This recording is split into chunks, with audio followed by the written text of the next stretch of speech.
Friends, दाल बाटी हमारे देश में अधिकतर हिस्सों में पसंद की जाने वाली रेसिपी है। ये खाने में बहुत ही ज़्यादा टेस्टी होती है, इसलिए सभी को बहुत ज़्यादा अच्छी लगती है। तो फ्रेंड, आज मैं आपको बाटी अलग तरह से बनाना बताने वाली हूँ। ये खाने में बहुत ज़्यादा टेस्टी, सॉफ्ट है, बिल्कुल कड़क नहीं होती है और एकदम नरम होती है। आप किसी भी चीज़ के साथ इसे खा सकते हैं। तो मैंने यहाँ पर घी गर्म करने के लिए रख दिया है और आप देख रहे हैं यहाँ पर मैंने बड़े से पराठे यहाँ पर आटे को ले लिया है। तो इस कटोरी से मैंने नाप लिया हुआ है। तो यहाँ पर मैंने 2.25 कटोरी मैंने सादा आटा लिया है, 1 कटोरी के करीब बेसन लिया है, 4 टेबल स्पून मैंने रवा लिया है, 1 टीस्पून से थोड़ा कम यहाँ पर बेकिंग सोडा लिया है, बेकिंग पाउडर लिया है, खाने का सोडा 1 छोटे चम्मच लिया, नमक स्वाद अनुसार है, अजवाइन 1 टीस्पून है, जीरा 1 टीस्पून है, हल्दी थोड़ी सी आधा चम्मच के करीब है टीस्पून से। और यहाँ पर मैंने धनिया और सौंफ का पाउडर ले लिया है इस तरह से। और ये घी भी गर्म हो चुका है। अभी क्या करना है मुझे, मैं गैस ऑफ कर दूँगी और ये सारे जो इंग्रेडिएंट हमने ले रखे हैं उनको अच्छे से मिला देना है। तो इनको सबको अच्छे से मिला देना है। हमने जो यहाँ पर अजवाइन, जीरा, सौंफ, धनिया का पाउडर ये सब लिया है ना, उसकी वजह से खाने में बहुत ज़्यादा टेस्ट बढ़ जाती है। तो आप इसे अच्छे से मिक्स कर लें, क्योंकि हमें इसका आगे चल के कड़क सा डो तैयार कर लेना है। तो बाटी में इस तरह का इंग्रेडिएंट मिलाते हैं अधिकतर लोग, तो खाने में बहुत ज़्यादा टेस्टी लगती है ये। अभी एक काढ़ा बना लेंगे या एक गड्ढा कर लेंगे बीच में। यहाँ पर हमने जो गुनगुना सा घी गरम किया हुआ है वो घी यहाँ पर हमको डाल देना है। तो यहाँ पर इस तरह से मैं घी फैला दूँगी और घी फैलाने के बाद में मुझे क्या करना है, इस आटे को अच्छे से मिक्स करना है। तो आप हाथों से ना करें, क्योंकि अभी गर्म घी होने की वजह से हाथों के जलने की कंडीशन आ सकती है। तो आप क्या करें, इसे चम्मच की सहायता से अच्छा सा मिक्स कर लें। तो इस तरह से आप जब तक ठंडा ना हो थोड़ा, तब तक चम्मच की सहायता से ही मिक्स कर। मैं इसे गरम में ही अच्छे से मिक्स कर दूंगी। और इससे घी मिलाने से क्या होता है, खस्ता बनती है बाटी और बिल्कुल कड़क नहीं होती है। दाल में डालें या काय के भी साथ में खाएं, जिस भी चीज़ के साथ में आपके रीजन में खाई जाती है उसके साथ खाएंगे तो खाने में सॉफ्टी लगेगी। ये आपको अंदर से मैं बाद में कट करके बताने वाली हूँ कि किस तरह से इसका टेक्सचर बनता है। तो फ्रेंड, अभी यह आटा अच्छे से मिक्स हो गया है। इसे अब दोनों हथौड़ियों के से भी अच्छे से मसल के इसकी जो गुठलियाँ हैं उनको रिमूव कर सकते हैं, निकाल सकते हैं, या फिर एक हाथ से भी इस तरह से कर लें। जैसे भी आपको कन्वीनियंट रहे उस तरह से करें आप। तो इस तरह से ये आटा अच्छे से मेरी गुठलियाँ निकाल के हो गई है इस आटे की। तो अब मैं क्या करने वाली हूँ, यहाँ पर पानी डालने वाली हूँ, क्योंकि हमें डो तैयार करना है। तो आप देख पा रहे हैं अच्छे से सॉफ्ट हो गया है ये। तो अभी मेरे को यहाँ पर पानी डालना है। तो पानी आप शुरुआत में कम ही डालें, क्योंकि हमें कड़क सा डो बनाना है। जब भी हमको बाटियाँ बनानी होती है ना, तो डो उसका कड़क रखेगी ना तो अच्छी लगती है, वो खस्ता होती है और अंदर से एकदम खिली खिली भी रहती है। तो इस तरह से मैं इसका पानी लगता डालने के बाद में इसका डो बना लेने वाली हूँ। तो डो किस तरह से होगा आपको दिखा रही हूँ यहाँ पर। तो ये डो इस तरह से बन के तैयार हो चुका है। देख पा रहे होंगे, ये कड़क भी बहुत ज़्यादा एकदम कड़क नहीं है, पर कड़क है। और इस तरह से ये बना के तैयार हो गया है। इसे 2 से 3 मिनट के लिए इस तरह से मैं घुमा के थोड़ा सॉफ्ट कर लूँगी, यानी थोड़ा सा मुलायम हो जाए, जिससे कि बाटियाँ अच्छे से बन सके। तो इस तरह से मैं अच्छे से इसे तैयार कर लेती हूँ। अभी हमको क्या करना है फ्रेंड, यहाँ पर मैंने इसका लंबा सा रोल तैयार कर लिया था और उसे कुछ सेक्शन में या भागों में काट लिया है। अभी हमको क्या करना है, इसकी एक एक भाग लेके और इसकी रोटियां बेल लेना है। तो वो किस तरह से अब रोटियां बेलते हैं ना, उसी तरह से रोटियां बेलना है। वो आगे दिखाती हूँ आपको मैं। और रोटियां बेलने के बाद में एक थोड़ी बड़ी करनी है और एक छोटी करनी है, और एक के ऊपर एक रखना है। तो उसके लिए क्या करना है, एक रोटी बेलने के बाद में उस पर घी चुपड़े और उसके ऊपर आटा, सूखा आटा डस्ट कर ले। तो ये आप देख पा रहे हैं, इस तरह से 2 रोटियां मैंने तैयार कर ली है। अब हम घी और आटा से इसको अच्छे से कवर कर लेंगे और एक के ऊपर एक करके रोल तैयार कर लेंगे। और लंबा सा रोल तैयार करने के बाद में मुझे इस तरह से इसके गोल गोल टुकड़े काट के इसे हाथ लोइयाँ काट लेना है और इसे हाथों से इस तरह से दबा देना है। तो इस तरह से ये हम दबा देंगे। वीडियोस इस समय का शूट नहीं हो पाया इसलिए मैं दिखा नहीं पा रही हूँ ये। तो अभी मैंने यहाँ पर पैन पर घी लिया है, तो घी काफ़ी सारा लगता है बाटी में, आपको मालूम है, और ये हाई कैलोरीज होती है, लेकिन कभी कभी हम इस तरह की रेसिपी को यूज़ में ला सकते हैं, खा सकते हैं।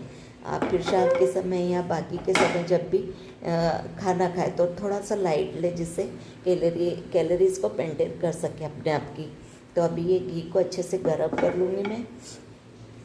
घी को गर्म कर लिया है और अभी हमने यहाँ पर जो रोल बाटियाँ तैयार की हुई है इस तरह की, जिसे लेयर बाटी भी कह सकते हैं, तो उसको यहाँ पर एक एक करके रख देना है। तो इस तरह से घी गर्म होने के बाद में एक एक करके हम सभी यहाँ पर डाल देंगे। और अभी हमको इसे, अब जनरली हम जब बाटियाँ बनाते हैं तो उसको घी में ही अच्छे से डुबाकर उसे सर्व की जाती है। तो अभी हम क्या करने वाले, घी में ही इसे अच्छे से कुछ डीप फ्राई करते हैं, पर हमको डीप फ्राई नहीं करना है। इस तरह से शैलो फ्राई या उससे भी कम घी लेना है हमको, और इस तरह से इसे पलट कर सेक लेना है। और फ्लेम लो ही रखें, लो टू मीडियम करते जाए और इस तरह से घी में अच्छे से इसे सेक ले। तो इसकी जो परतें हैं ना, ये परतें अंदर तक खुलती जाती है इसे सीम पर सेकेंगे तो, और अंदर से भी बिल्कुल कच्ची नहीं लगती है। और इसके ऊपर का कवर है और अंदर का भी कवर है, उसमें भी अच्छे से क्रैक आने लगते हैं। तो आप आगे देखेंगे कि किस तरह से इसमें क्रैक आ रहे हैं। तो ये देखिए अच्छे से आप कोने पे देख पा रहे होंगे, इसमें क्रैक दिख रहे हैं इस बाटी में। आप चाहे तो इसमें ऊपर से घी भी डालते जाए तो वो और भी ज़्यादा खस्ता हो जाती है। यानी हाथ में लेके, एक हाथ में लेके इस तरह से हथेलियों के बीच दबाते हैं ना, तो बहुत बढ़िया सी फूट के निकलती है ये बाटियाँ। यानी जो अच्छी बाटियों की एक ये होती है पहचान, उसी तरह की बाटियाँ ये बन के तैयार हो जाती है। तो आप इसे पलट के तैयार करें। दिखने में कलर बहुत अच्छा सा दिख रहा है इसका सुनहरा, इसी तरह से इसे सुनहरा सा भून देता है। और ऊपर से जिस तरह से कुरकुरी सी दिख रही है, तो इस तरह से खस्ता बनती है, अंदर से भी एकदम नरम मुलायम होती है और बिल्कुल भी कच्ची नहीं होती है। तो देखिए आप इसे पलट के इस तरह से सेक ले अच्छे से। तो मैं इसे एक हमारा 5 बाटियों वाला बज्जी यहाँ पर करीब बन के तैयार हो चुका है।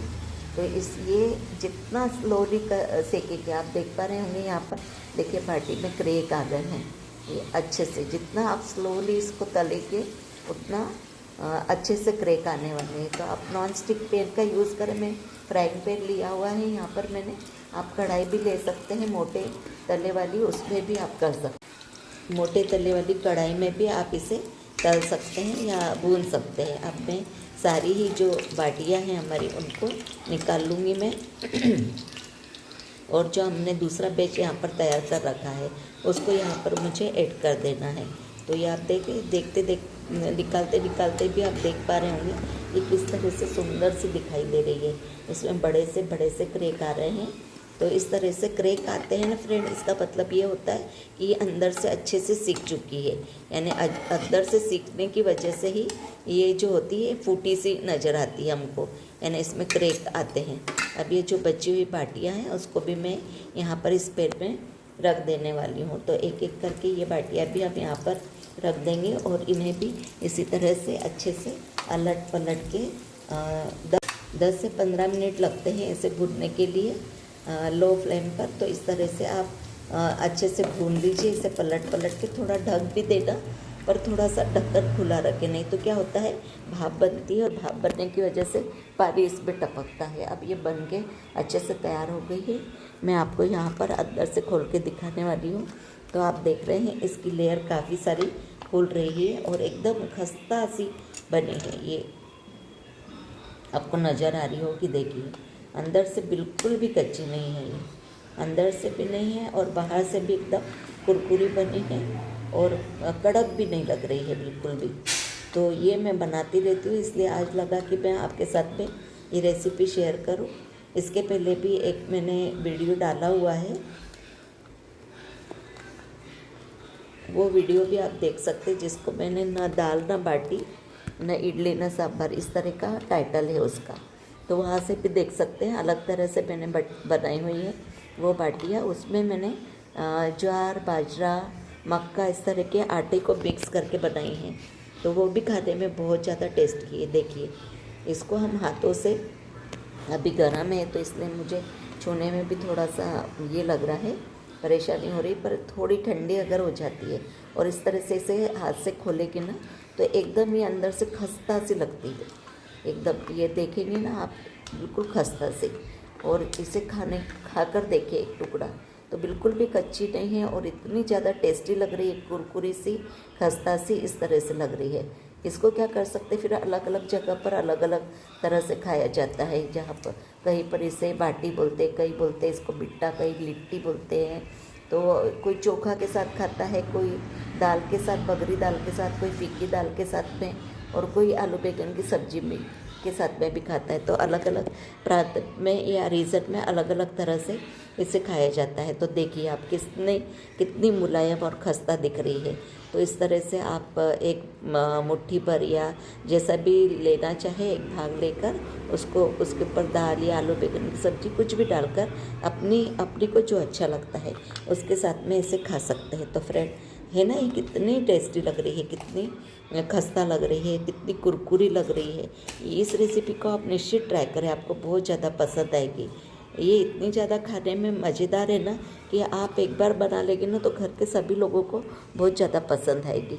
तो आप ये वीडियो आपको पसंद आएगा, इसे लाइक करें, शेयर करें, मेरे चैनल को सब्सक्राइब करें और बेल आइकन भी प्रेस कर लें, जिससे आने वाले हर वीडियो की सूचना, नोटिफिकेशन, अपडेट सबसे पहले आपको मिलेगी और आप मेरे वीडियो को देख पाएंगे।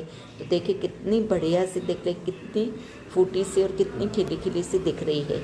तो इस रेसिपी को आप बनाएंगे तो आपको बहुत ज़्यादा खुशी भी मिलेगी और संतुष्टि भी होगी।